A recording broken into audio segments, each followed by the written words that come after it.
திருமானிக்குழி. சில வினாடிகள் மட்டுமே காட்சியருளும் பரமேஸ்வரன் வீரட்டான தலங்களில் ஒன்று இந்த சிவாலயம். மகாவிஷ்ணு தன்னுடைய வாமன அவதாரத்தில் இருந்தபோது சிவனை பூஜித்து சாப விமோசனம் பெற்ற தலம்.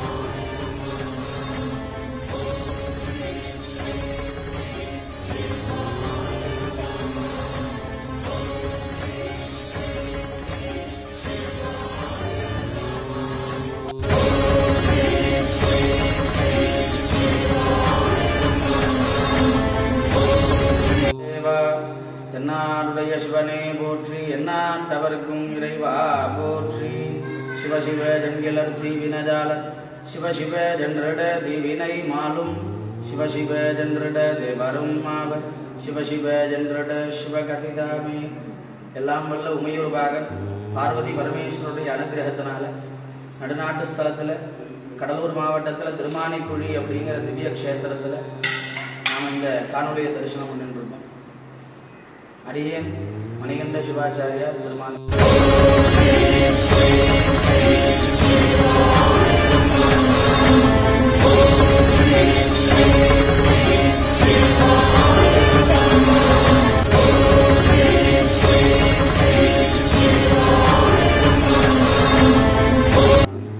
ஸ்தலம் ரொம்ப விசேஷமானது. பார்வதியும் பரமேஸ்வரனும் உலக மக்கள் சௌகரியமா இருக்கணும் அப்படிங்கிற காரணத்துக்காக தபஸ்க்கு வர இந்த இடத்துக்கு தபஸ்க்கு வரும்போது யுகங்கள் பிறந்த காலத்தினால சுவாமி இங்கிறது போக மனதில்லாம லிங்காரூபமா அது எடுத்தது.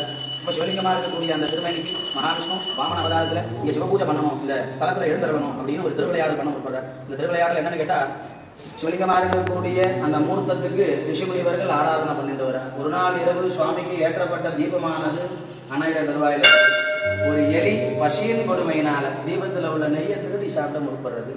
அது திருடி சாப்பிட முற்படும் பொழுது அணைகிற தருவாயில இருக்கிற அந்த தீபம் ஒரு இரவு ஒரு பகல் இங்க சுவாமிக்கு ஜலனமாகிறது. தீபத்தை எரிவித்த காரணத்தினால அரச பதவியை மகாபலி சக்கரவர்த்தியா பரமேஸ்வரன் அனுகிரகம் பண்றார். சிவனோட நெய்யை திருட முற்பட்டதுனால அசுர பிறப்பா பிறக்க வைக்கிறார் பரமேஸ்வரன். அப்படி அசுர பிறப்பா பிறந்து 14 உலகங்களையும் ரட்சிக்கக்கூடிய அந்த மகாபலி சக்கரவர்த்தியா தான்கிட்ட எதுவும் இல்லை அப்படிங்கிற தோற்றத்துக்கு மகாபலி சக்கரவர்த்தி அவனுக்கு அரசாட்சி கொடுக்கிறார்.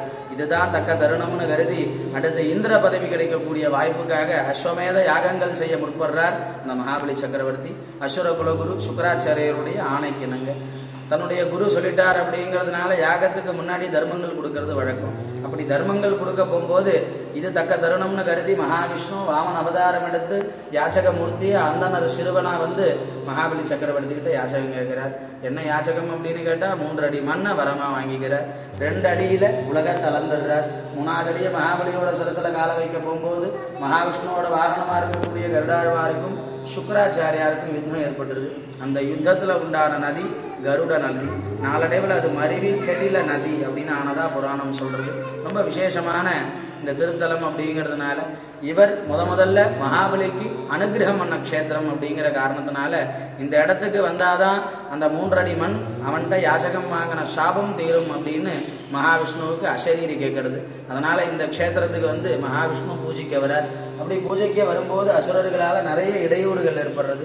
தன்னை இடையூறுல இருந்து காப்பாத்திக்கிறதுக்காக சிவபெருமான குழந்தையா இருந்து பிரார்த்தனை பண்றார். நானும் இங்க சிறுவனா இருந்துருக்கேன், உனக்கு பூஜிக்கிறேன், அசுரர்களோட தொந்தரவு எனக்கு மிகுதியா இருந்துருக்கு, என்ன பண்றது அப்படின்னு சுவாமி கிட்ட பிரார்த்தனை பண்ணும்போது சிவபெருமான் தன்னுடைய அவதாரங்கள்ல ஒன்னா இருக்கக்கூடிய ருத்ர அவதாரத்தை இந்த தரிசீலையில் எடுத்து இங்க காவலுக்கு இருக்கார். அதனால தமிழகத்துல இல்ல, இந்தியாவில இல்ல, உலகத்திலே எப்பொழுதுமே திரை போட்டிருக்கக்கூடிய ஒரு க்ஷேத்திரம் இது ஒண்ணுதான்.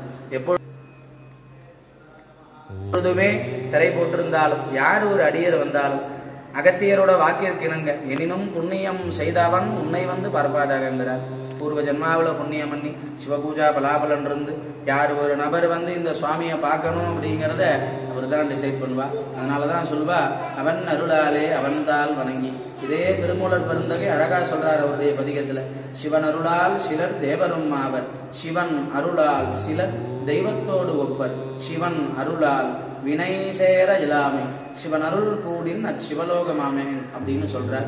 இந்த க்ஷேத்திரத்துல எம்பெருமான அந்த 2 வினாடி தரிசனம் பண்ணும் பொழுது பூர்வ ஜென்ம கர்ம வினைதோஷங்கள் பித்ருதோஷங்கள் நிவர்த்தி ஆகிறது. ஜாதக ரீதியா ஏற்படக்கூடிய புனர்ஜென்ம தோஷம், பூர்வ ஜென்ம கர்ம தோஷம் இக ஜென்மனி பூர்வ ஜென்மனியில் இருக்கக்கூடிய ஜென்மாந்திர சாபங்கள்லாம் சுவாமி மேலே நம்ம ஜாதகத்தை வச்சு அர்ச்சனை பண்ணிக்கும் பொழுது அது நிவர்த்தி ஆயிடுறது. கணவன் மனைவி ஒற்றுமை, குழந்தை பாக்கியத்துக்கு அமாவாசை அன்னைக்கு அந்த பௌர்ணமி பூஜையிலையும் அமாவாசையில் பிராத்தகால பூஜையிலையும் நவநீதம்னு சொல்லக்கூடிய வெண்ணெயை வச்சு நிவேத்தியம் பண்ணி அந்த வெண்ணெயை சாப்பிட்டுட்டு வரும்போது அம்பாளுடைய அனுகிரகத்தில் அவளுடைய ஆசீர்வாதத்தில் புத்திர பாக்கியத்தை அவள் அனுகிரகம் பண்ணுறா. ரொம்ப விசேஷமான சிவபெருமான். கடலூர்லேருந்து பண்ருட்டி போகக்கூடிய மார்க்கத்தில் திருவஹீந்திபுரத்துலேருந்து 3 கிலோமீட்டர் தொலைவில் திருமானிக்குழி இருந்துருக்கு. கடலூர்லேருந்து வரணும் அப்படின்னு சொன்னால் திருவந்திபுரம் மார்க்கம் பஸ் ஏறி திருமானிக்குழிங்கிற அந்த ஸ்டாப்பில் இறங்கி இங்கே வந்து சுவாமியை தரிசனம் பண்ணிக்கலாம். ரொம்ப விசேஷமான சிவபெருமான். மனிதனாக பிறந்த ஒவ்வொரு நபரும் ஒரு முறையாவது இந்த ஈசனை தரிசனம் பண்ணி அவருடைய ஒரு ஆசீர்வாதத்துக்கு நம்ம பாத்திரராகணும் அப்படின்னு எல்லாரும் உலகமும் க்ஷேமமாக இருக்கணும், யாருக்கும் எந்த குறையும் ஏற்படக்கூடாதுன்னு பார்வதி பரமேஸ்வரன்ட்டு மக்களுடைய சார்பாக நானும் பிரார்த்தனை பண்ணிக்கிறேன். ஹரஹர நம பார்வதி பதஜே, ஹரஹர மகாதேவா. தென்னாடுடைய சிவனே போற்றி, எந்நாட்டவர்க்கும் இறைவா போற்றி.